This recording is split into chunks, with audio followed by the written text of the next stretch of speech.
28 ડિસેમ્બરના રોજ neurosurgeon doctor Parth Pandya પર થયેલા હુમલાના વિરોધમાં રાજકોટ સિવિલના જુનિયર ડોક્ટરોએ હડતાળ પર ઉતર્યા છે।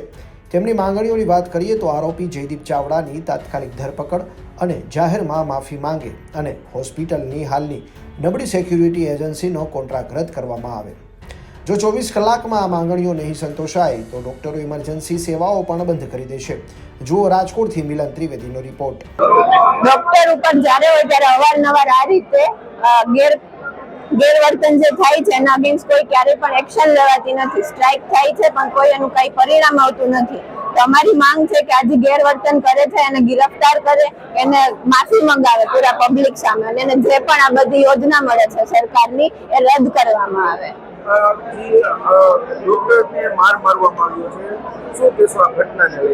કે અમે અહીંયા તાત્કાલિક સારવારમાં બધા ડોક્ટર હંમેશા હાજર હોય છે બધી પબ્લિકની સેવા કરવા માટે, અને છતાં આ રીતે ગેરવર્તન થાય છે તો કોઈ ક્યારેય સપોર્ટ નથી કરતા, નથી સરકાર તરફથી ક્યારેય કઈ પગલા લેવાતા ના અગેન્સ્ટ।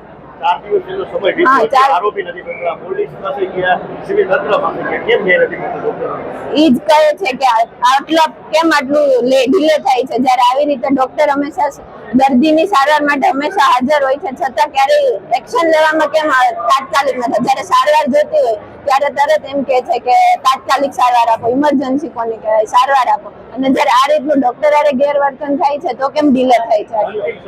હવે જો ન્યાય નહીં મળે તો રાજકોટ સિવિલ હોસ્પિટલના ડોક્ટરો ક્યાં પગલાં લેશે?